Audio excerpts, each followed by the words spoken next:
एक शहर के लड़के को जब एक जंगली लड़की से प्यार हो जाता है और जब वो लड़की भी अपने सरदार को छोड़कर इस लड़के को दिल दे बैठती है, तब इन दोनों के बीच इस जंगल में क्या होता है आइए देखते हैं। कहानी की शुरुआत जैसन नाम के लड़के से शुरू होती है। पिछले हफ्ते ही जैसन के पिता की मौत हो गई थी। जैसन का पिता एक जंगली कबीले में पैदा हुआ था और जैसन अपने पिता के जन्म स्थान को एक बार देखना चाहता था। कुछ दिनों बाद जैसन उसी जंगल में पहुंच गया। यहाँ उसके पिता का जन्म स्थान था। वो जंगल में अकेला ही आया था और उसके पास थोड़ा बहुत सामान था। उसके पिता का जन्म स्थान एक ज्वालामुखी के पास था। जैसन पैदल ही आगे बढ़ रहा था। वो जंगल के रास्तों से अनजान था। इसी बीच जंगल में एक लड़की भी घूम रही थी और जैसन उसे देखकर छुप जाता है। जैसन जंगलियों से डरता था। लड़की के जाने के बाद वो फिर से आगे बढ़ने लगा। वो जैसे ही थोड़ा आगे जाता है तो लड़की उसे पकड़कर गिरा देती है और फिर अपना चाकू निकाल लेती है। जैसन जल्दी जल्दी कहता है कि मेरे पास कोई हथियार नहीं है। लड़की को उसकी भाषा नहीं आती थी और ना ही जैसन उसकी भाषा समझ पा रहा था। अब लड़की कुछ सोचकर जैसन का बैग देखने लगी। लड़की की टांग पर तीर भी लगा हुआ था और जैसन उसका जख्म देख लेता है। लड़की को जब जैसन के बैग में कोई हथियार नहीं मिलता तो वो चुपचाप आगे बढ़ने लगती है। आगे बढ़ती बढ़ती जैसे ही वो तीर निकालने लगी तो वो वही बेहोश हो गई। थोड़ी देर बाद जैसन लड़की को लेकर किनारे पर आ गया। किनारे पर उसे एक बड़ा सा घर दिखता है। ये घर सूजन नाम की औरत का था। वो जल्दी जल्दी लड़की को अंदर लाकर उसका इलाज शुरू कर देती है। इलाज के बाद सूजन जैसन को बताती है कि ये लड़की मयोन है। जंगल के कई सरदार इससे शादी करना चाहते हैं लेकिन ये किसी से शादी नहीं करना चाहती। असल में जिस लड़के से ये प्यार करती थी उसकी मौत हो चुकी है। इसके बाद वो जैसन को ज्वालामुखी दिखाकर कहती है कि मयोन उस ज्वालामुखी के पास रहती है। वो जख्मी है इसलिए तुम्हें ही उसे उसके घर तक पहुंचाना होगा। जैसन को सब बताकर सूजन वहाँ से चली गई। उसके जाते ही जैसन अपने पिता की तस्वीर निकाल कर देखने लगा। तस्वीर वाला ज्वालामुखी उसके सामने था और वो वही जाना चाहता था। 2 दिनों बाद जैसन और मयोन आगे बढ़ने लगे। पैदल चलते चलते जैसन थक गया था लेकिन मयोन बिल्कुल नहीं थकी थी। जैसन उसे अपने पिता की तस्वीर दिखाकर सब बताता है कि वो जंगल में क्यों आया है। मयोन उसकी भाषा तो नहीं जानती थी लेकिन वो इतना जरूर समझ गई थी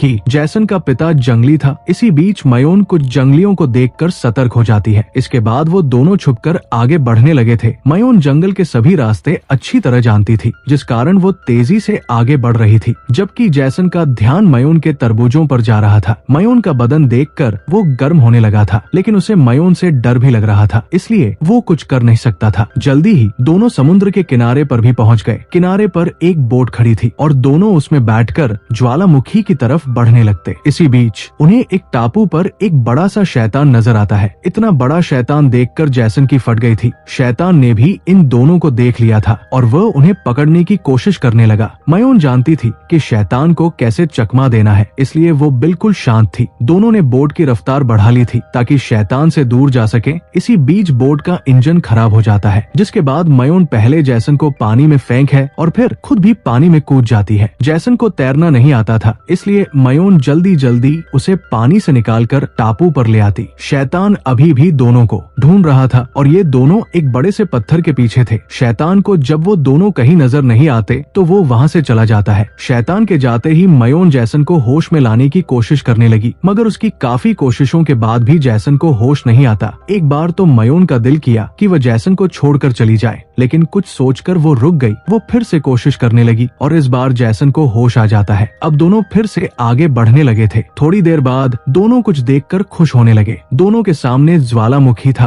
ज्वालामुखी उनसे कुछ ही दूरी पर था इसलिए दोनों उसे देखकर खुश हो रहे थे। कुछ ही देर बाद रात हो गई और इन दोनों का सफर अभी भी जारी था। आगे बढ़ते बढ़ते दोनों को एक बस दिखती है जिसके बाद ये दोनों उसमें सवार हो जाते हैं। इस बस में कुछ और भी लोग थे। ये सभी लोग जंगल के पास वाले कस्बे में रहते थे और ये बस कस्बे की तरफ ही जा रही थी। बस में बैठे लोग जंगल में काम करते थे। ये लोग हफ्ते में 1-2 बार ही यहाँ आते थे। बस का ड्राइवर जैसन को बताता है कि इस जंगल में बहुत सारी खतरनाक चीजें हैं लेकिन अपने परिवार का पेट भरने के लिए हमें इस जंगल में आना पड़ता है। अगले दिन सुबह होते ही मयोन की तबीयत खराब होने लगी। ये देख जैसन जल्दी जल्दी बस रुकवाता है। बस रुकते ही मयोन बस से उतरकर एक तरफ जाने लगी। बस कस्बे की तरफ जा रही थी और मयोन वहाँ नहीं जाना चाहती थी। उसने तबीयत खराब होने का नाटक किया था ताकि वो बस से उतर सके। जैसन भी मयोन के साथ ही जाने वाला था। इसी बीच मयोन के सामने एक जंगली सरदार आ जाता है। वो हर हाल में मयोन को पाना चाहता था और मयोन की टांग में जो तीर लगा था वो इसी सरदार के आदमियों ने चलाया था। पिछली बार मयोन सरदार से बचती बचती जंगल में पहुंच गई थी थी और वही उसकी मुलाकात जैसन से हुई थी। सरदार मयोन को पकड़ने की कोशिश करता है, लेकिन मयोन भागकर बस में आ जाती है। जैसन सरदार को रोकने की कोशिश करने लगा, जिसके बाद उन दोनों में लड़ाई शुरू हो गई। सरदार काफी तगड़ा आदमी था, वो जैसन पर कई हमले कर उसकी हालत पतली कर देता है, मगर जैसन भी हार मानने वालों में से नहीं था। वो मौका देखकर सरदार पर हमला करता है, जिसके बाद वो मयोन को लेकर वहाँ से भाग जाता है। ये दोनों भागते भागते रेल की पटरी पर पहुँच गए थे और फिर छोटी सी गाड़ी में बैठकर वहाँ से भाग जाते हैं। सरदार और उसके आदमी दोनों को पकड़ने की कोशिश तो बहुत करते हैं, लेकिन सफल नहीं हो पाते।